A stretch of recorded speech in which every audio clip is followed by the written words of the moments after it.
Hey, what's going on? You know who it is. You know what it is. All right, man. I want to give my assessment on Shane Mosley, basically saying Floyd Mayweather isn't the fighter of the decade and Canelo is, and you know, his comments. Okay, Shane Mosley broke down why he thought Canelo was the fighter of the decade. Okay, he made some valid points, but at the end of the day, I disagree with him. Canelo has I guess you would say, a solid resume, but if you look at the people he's fought, and he's fought some Hall of Fame fighters, but he fought them at the tail end of their career, and then since he became, I guess you could say, arguably the most popular fighter, and I think his stature has went down since he signed the DAZN deal, he hasn't fought the best guys available, and that's fact. Now, I know somebody gonna come on here and start talking about somebody else, but that's okay, because as soon as you bring up somebody else, your ass is gone. Because we gonna stick to the subject. Don't bring up and we know that some butthurt Mexican gonna come on here and start talking about Floyd or talking about a black fighter, but guess what though? Your comment gonna be erased and your ass gonna be instantly blocked. I ain't responding to your motherfucking ass. We talking about Canelo. And this don't really have nothing to do with him being Mexican. This is about his resume and what he's done. But you guys gonna come on here and bring up a black guy to try to basically put him on a higher pedestal than a black fighter, because that's what you guys do. And then you try to play these games that it's not about race when it clearly is. But I'm waiting. As soon as you come on here with that shit, enjoy your first and only comment, because your ass is instantly gonna be gone, because you gonna prove me right. That's what you do. You bring up a black fighter. But we talking about Canelo, the Mexican fighter. Canelo has done some good things. You know, he's done some good things, but if you really critique his resume, okay, he had an impressive knockout of Amir Khan. But keep in mind, Amir Khan had already been knocked out before by Danny Garcia and Prescott. So, no big deal. Then he had 2 life and death fights with Triple G. Some people thought Triple G won both of those fights. I had Canelo edging Triple G out in both of those fights. The first time I watched it, I had it a draw, but then like maybe the 5th time I watched it, I had Canelo edging Triple G out by maybe 1 round. Or 2 rounds, excuse me. Yeah, maybe 1 round. I had 1 round even. So I had Canelo barely beating Triple G. But then you look at him, they say, okay, well, he went up to light heavyweight and he fought Sergey Kovalov. Once again, Sergey Kovalov, who had already 3 losses, 2 back-to-back losses to Andre Ward, stopped by Andre Ward.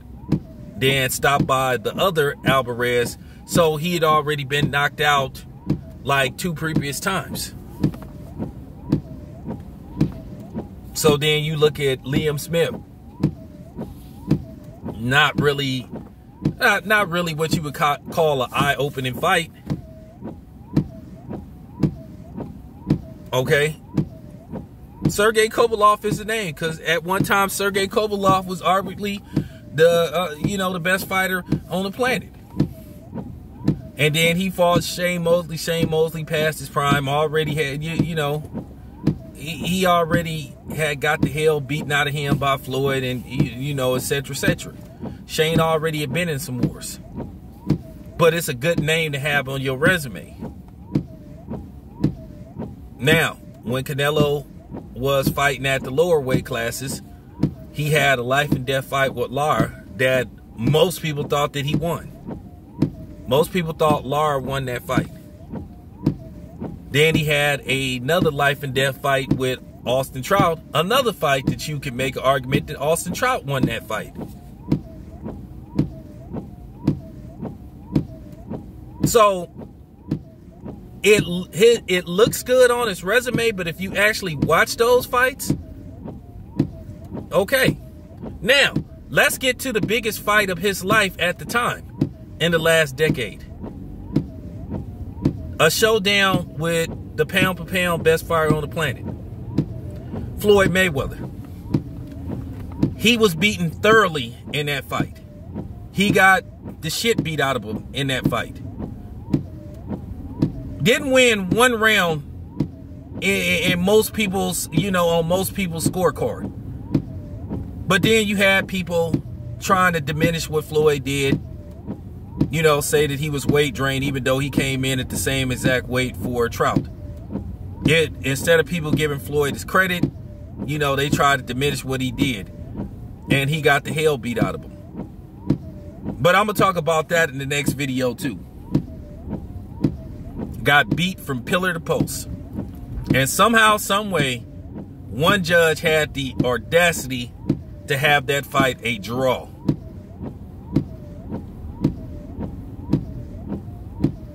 So I'm just breaking this down. Don't get caught up in your feelings. I'm just breaking it down. You can't be the fighter of the decade when you lost to the best fighter on the planet.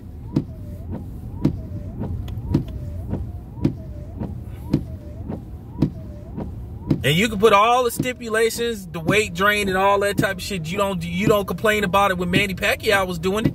You don't bring that up when he do it. Y'all don't complain about how Canelo was doing it. Canelo was weight draining, putting rehydration clause in contracts. So, I mean, hey. Okay, then, let's talk about the Daniel Jacobs fight. Solid fight. But keep in mind, Daniel Jacobs lost to Triple G, even though it's a fight that a lot of people thought he won. Then, keep in mind, Daniel Jacobs had been knocked out before. But that was because he found out that he was sick. Now, since then, Daniel Jacobs hasn't been remotely on the verge of being knocked out.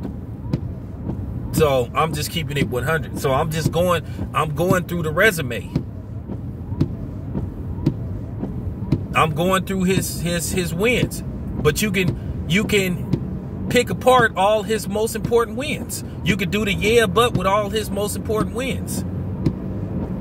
So no, he can't be fighter of the decade. That doesn't make sense. It's the same argument what I was saying about Manny Pacquiao. You can't be the fighter of the decade and you got 4 losses. It doesn't matter what you did afterwards. Doesn't matter, it doesn't matter that you beat Keith Thurman. And you barely beat Keith Thurman. And then not to mention, you beat a Keith Thurman that hadn't fought in like almost 2 years. Who was off and on for 2 years. Who was coming off a 2-year layoff. Who had a life or death fight with Josito Lopez. So, stop it. And then let's talk about that fight. Keep in mind, Canelo made Josito Lopez come up all the way to like 154. We knew the dude wasn't a 154 guy. He was a welterweight. He looked out of shape. He was clearly fat. He beat him. So I'm just saying, I could pick apart Canelo's resume. It's easy. But like I said, he's done some good things. But for him to be in the talk of fighter of the decade, no. Now, I'm going to be honest with you. Canelo got a chance to be fighter of the decade in this decade. I mean, at the end of the day, he's only 29 years old. He'll be 30, I think, this year. So, I mean, if he fights like 6 more years and, basically barely loses. And to me, from what I see, they going out of their way to make sure he don't take the toughest fights. If Demetrius Andrade was such an easy fight for Canelo, he would have fought him. Canelo has refused to fight Demetrius Andrade. He didn't want to fight him in the lower weight classes. He don't want to fight him at 160. He says he's boring. Then he doesn't seem to be interested in fighting Charlo. Now, Canelo is a great fighter. He is. He's tough as nails. But at the end of the day, he hasn't fought everybody and anybody. Because, like I said, he fought probably the weakest guy at 175 and Sergey Kovalev, who we all knew was on his way out. Because if he really wanted to impress me, he would have said, you know what, give me Artur Beterbiev. And by Canelo basically abandoning that belt, he basically was like, nah, I think I'll pass on that guy. I think I'll pass on him. So I'm just keeping it honest about Canelo. I'm not knocking him. I think he's a great fighter. He is a great fighter. If you say Canelo isn't a great fighter, you would be lying. But I'm just telling you why he can't be fighter of the decade. And that Sugar Shane Mosley is completely wrong. He's entitled to his opinion, but I completely disagree with him about his assessment of why Canelo should be fighter of the decade. Let me know what you guys think. Keep the comments respectful. If you disagree with me, that's fine. Don't call me out my name. Don't say no disrespectful shit towards black people and black fighters, or your ass is out. You're gone. This your boy Town Biz. I'm out.